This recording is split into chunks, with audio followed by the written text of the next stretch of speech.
Hello everyone, কেমন আছো তোমরা সবাই? আশা করছি ভালো আছো। নতুন একটা ব্লগে তোমাদের সবাইকে অনেক স্বাগত জানাচ্ছি। এখন এই যে হাসি মুখটা দিয়ে তোমাদের সামনে ব্লগটা শুরু করতে দেখলে না, সকাল থেকে কিন্তু এই হাসি মুখটা ছিল না, ভীষণ মনটা খারাপ ছিল।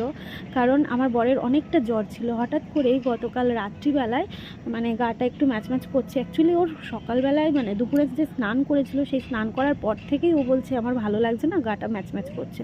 তো এই করতে করতে রাত্রিবেলায় জ্বর, তো প্যারাসিটামল দিয়েছিলাম, ঘরে ছিল 650 একটা।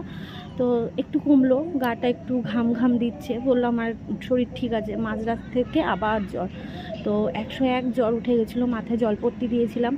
তারপর জ্বরটা একটু নেমেছে, ওষুধ খেয়েছে।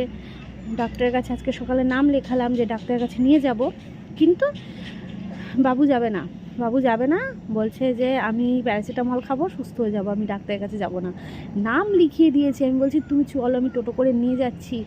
না, আমি যাব না, আমি ঠিক আছি। মানে আমার শরীর খারাপ হলেও আমাকে বকে ঝোঁকে ডাক্তারের কাছে ঠিক নিয়ে যাবে। আমি ওষুধ না খেলে আমাকে জোর করে বকা ঝকা দিয়ে খাওয়াবে, কিন্তু ওর শরীর খারাপ হলে আমি বকা দেবো কি? ও আমাকে উল্টে বকা দিয়ে বলে আমি যাব না। এই হচ্ছে ব্যাপার। যাই হোক, এখন ভালো আছে, ওষুধ খেয়েছে। আজ স্নান করিনি, গা হাত পা মুছিয়ে দিয়েছিলাম, মাথাটা ধুয়ে দিয়েছিলাম। তো এখন ফোন নিয়ে বসে রয়েছে। এখন জ্বরটা কমই আছে, 100-র নিচে নেমে গেছে জ্বরটা, ভালো আছে এখন। গাটা একটু হালকা ঠান্ডাও আছে। তবে এখন বর্তমানে কত জ্বর আছে আমি এখনও দেখিনি, তবে একটু পরে দেখব। আজকে সারাদিনে যে কতবার আমি মানে ওর থার্মোমিটার দিয়ে চেক করেছি যে কতটা জ্বর উঠলো নামলো, এগুলো আমি দেখেছি।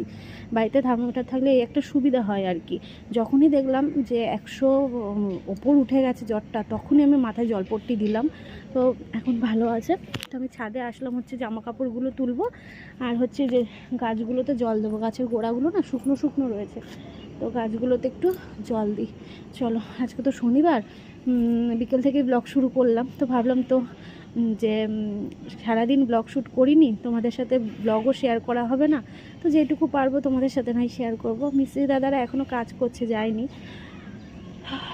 চলো, সঙ্গে থাকো।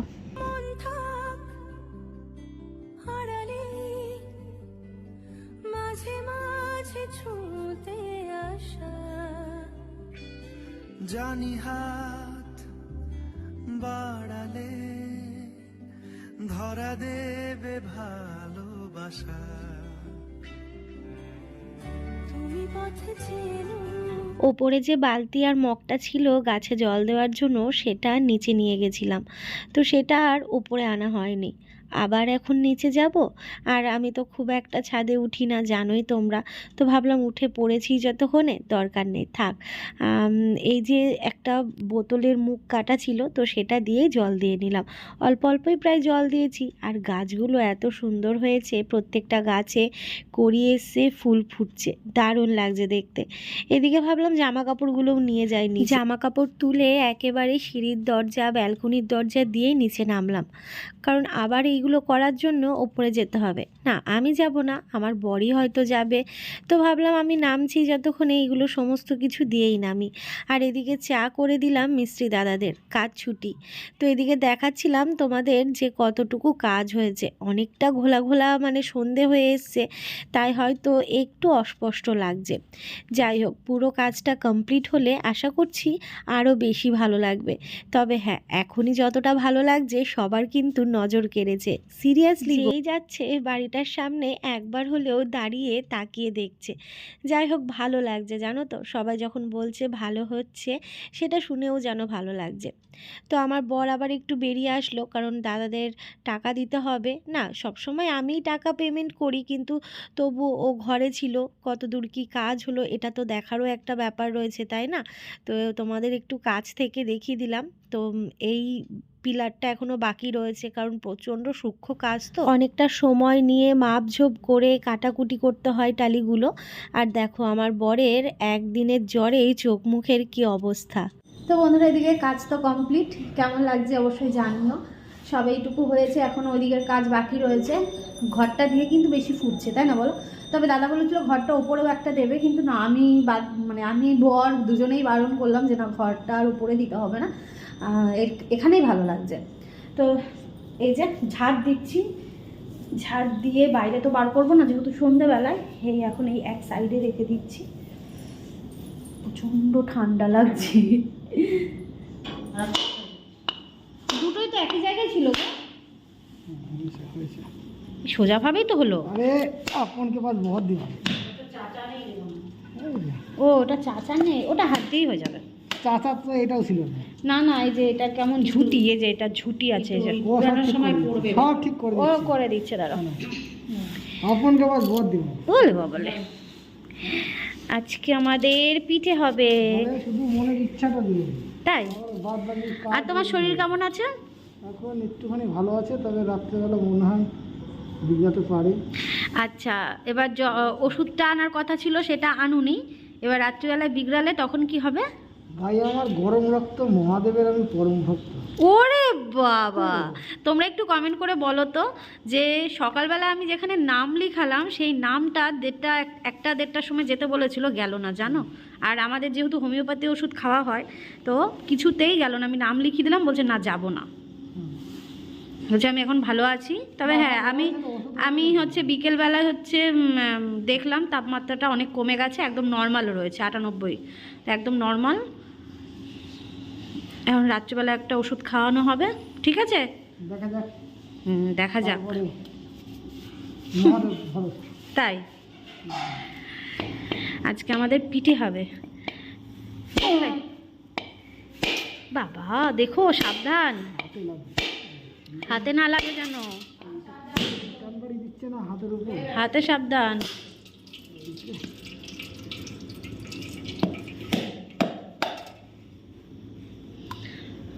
এটা একদম হালকা। তবে জানো তো, হ্যাঁ এটা মা তুমি নিয়ে এসেছিলে, আর ও যেটা বাজার থেকে নিয়ে আসলো এটাই পুরো ভালো। দেখো এটা 35 টাকা নিয়েছে, আর এটা হচ্ছে 40 টাকা নিয়েছিল। তো বন্ধুরা আজকে আমাদের পিঠে হবে। তো দুটো নারকেল নিয়ে এসেছিলো, দুটো নারকেল এখন ইয়ে করা হলো, আর হচ্ছে সমস্ত কিছু নিয়ে আসা হয়েছে।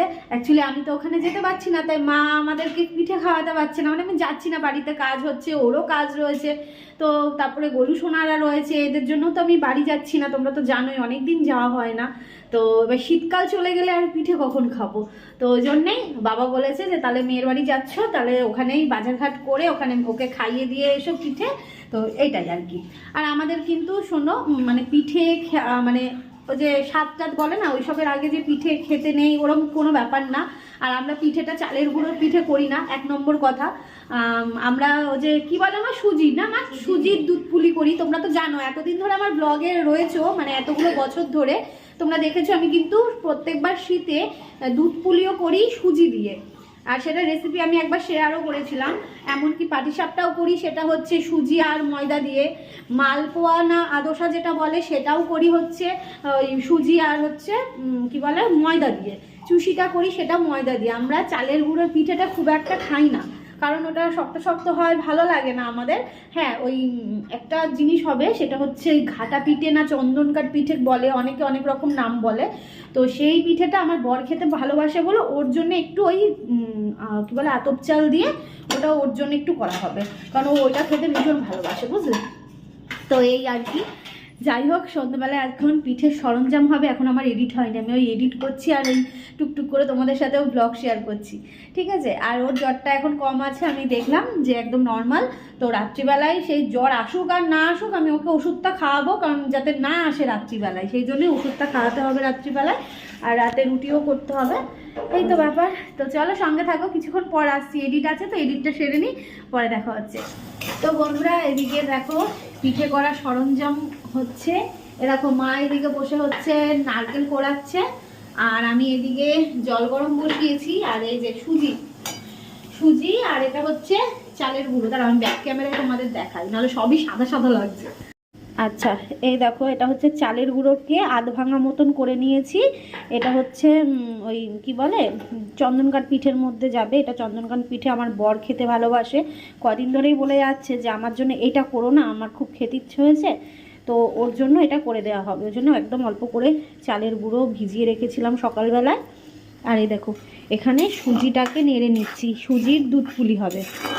সুজিটাকে একটু ভালো করে গরম করে নিচ্ছি, একটু ভালো করে। এটা কিন্তু লাল লাল হবে না একদম, এই দেখো সিম আঁচ, একদম হালকা আঁচে এটাকে একটুখানি নাড়াবো, মানে গরম করবো সুজিটাকে। দেখতে পাচ্ছ তো সুজি, এই দেখো। আর এই যে জল গরম করতে বসেছি, জলটা গরম হয়ে গেছে, বন্ধ করে দিই, ফালতু গ্যাসটা ইয়ে হবে। তো এদিকে হচ্ছে গরম জলটা এর মধ্যে অল্প অল্প করে দিতে হবে, আর ঠিক আটা মাখার মতন একটা ডো তৈরি হয়ে যাবে, আর সেটা আটা মাখার মতন ভালো করে মাখতে হবে, বুঝলে। চলো আজকে আর তোমাদের সাথে আমি সেইভাবে রেসিপি শেয়ার করব না, ঠিক আছে, কারণ দেরি হয়ে যাবে অনেকটা। তো চলো এর মধ্যে এবার আমি জল দেব, দিয়ে আস্তে আস্তে এটাকে ডো বানাবো। পিঠে খেতে বেশ তো ভালো লাগে, কিন্তু এই পিঠে করার সরঞ্জাম রেডি করা, তারপর পিঠে বানানো প্রচণ্ড হ্যাপার কাজ। তো দেখো এদিকে কিন্তু আমি সুজিটাকে ভালো করে ভেজে নিলাম, ভালো করে ভেজে বলতে সাদা সাদা করে কিন্তু ভেজেছি, মানে জাস্ট সুজিটাকে একটু গরম করে নেওয়া নেওয়া আর কি। তো তার মধ্যেই গরম জলটাকে দেখতেই পাচ্ছ অল্প অল্প করে দিচ্ছি আর হাতে খুন্তিতে নাড়াচ্ছি, ঠিক এইভাবে করতে হবে। খুব বেশি আর দিলাম না, কারণ পুরো কাদা কাদা সুজির মতন হয়ে যাবে। তো এরপর আমি এটাকে নামিয়ে নেব, নিয়ে ভালো করে ঠেসতে হবে। আর এটা না ঠান্ডা হয়ে গেলে পুরো মাখাটা সম্ভব হয় না, এই গরম গরম অবস্থাতেই সুজিটাকে মাখতে হবে। তো কড়াই থেকে নামানোর পর আমি একটু মেখে নেব, তারপর মাকে দেব, কারণ এটা ভালো মতন কি বলবো, সেই ময়দা যেমন মাখে সেইভাবে ঠেসে ঠেসে মাখতে হবে। আর মা এখন কি করছে বলো তো, নিচে বসে এখন নারকেলটা কোড়াচ্ছে। তো মায়ের নারকেলটা কোড়ানো হয়ে গেলে মা এটা মেখে দেবে, কারণ এটা মাখা অনেকটা চাপের, মানে অনেকটা সময় নিয়ে এটা ময়দার মতন করে একদম নরম করে ফেলতে হবে। যে দানা দানাগুলো রয়েছে না, সেই দানাগুলো থাকবেই না, সুজির যে দানাগুলো থাকে সেইগুলো একদম ময়দার মতন মিশে যাবে। তো দেখতেই পাচ্ছ এখন আমি মাখা শুরু করে দিয়েছি, একদম গরম গরম অবস্থাতেই মানে আলতো করে একটুখানি মাখছিলাম, তারপর এটা মাই মাখবে। দেখো এখন মা মাখতে মাখতে কিন্তু পুরো একদম ময়দা মাখার মতন মেখে ফেলেছে, একদম যে সুজির দানাগুলো থাকে সেইগুলো একদম মলিন হয়ে গেছে। আর এদিকে দেখতেই পাচ্ছ পিঠেগুলোর মধ্যে কিন্তু নারকেলের পুর দেওয়া হয়ে গেছে, নারকেলের পুরটা কিন্তু একদম নলেন গুড় দিয়ে পাকানো হয়েছিল। এবার দুধটা মানে গরম করতে বসানো হয়েছিল অনেকক্ষণ আগে, ওর মধ্যে দেওয়া হয়েছে তেজপাতা। অনেকক্ষণ দুধটা ফুটিয়ে নেওয়ার পর দুধটা হালকা গাঢ় গাঢ় হয়ে আসলো, তারপরে কিন্তু এই পিঠেগুলোকে ছেড়ে দিতে হবে। আর একটা কথা তোমাদের বলি, এই যে সুজির পিঠেটা, এটা কিন্তু দুধটা অনেকক্ষণ ভালো করে ফুটিয়ে নিয়ে তারপর এই পিঠেটা দিয়ে বেশিক্ষণ কিন্তু ফোটাবে না, অন্তত এক ফোঁটা দিয়ে ব্যাস গ্যাস বন্ধ করে ঢেকে রেখে দেবে। মানে ওই যেগুলো সুজির ওই চালের গুঁড়োর যে পিঠেটা করে না, সেটা অনেকক্ষণ ধরে অনেকে নাকি ফোটায়, জানি না, আমি তো কখনো করিনি, কারণ ওটা না শক্ত শক্ত লাগে, কিন্তু এটা না বেশি ফোটালে কিন্তু ভেঙে যাবে।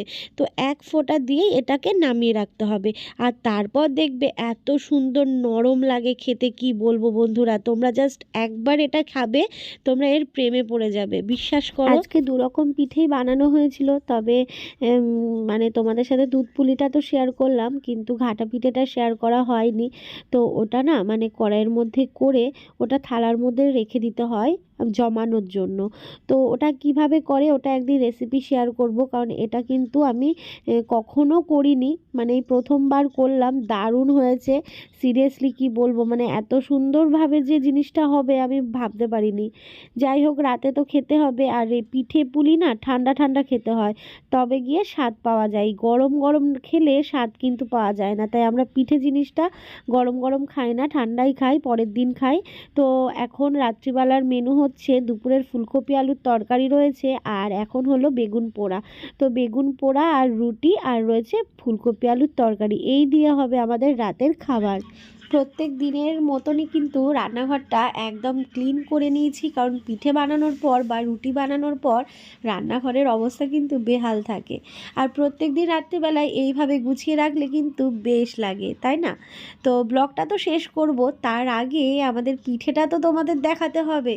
তো এর মধ্যে একদম গরম গরম দুধ পুলি রয়েছে, যেটা খেতে ভীষণ ভালো হয়েছে, আর সবচেয়ে বড় কথা নতুন গুড়ের জিনিস সবসময় ভালোই লাগে খেতে, তাই না? আর এই থালার মধ্যে রয়েছে ঘাটা পিঠে, যেটা সকালবেলায় জমে যাবে, আর সেটাকে পিস পিস করতে হবে। তো চলো আজকের ব্লগটা এইটুকুই, ভালো থেকো সবাই।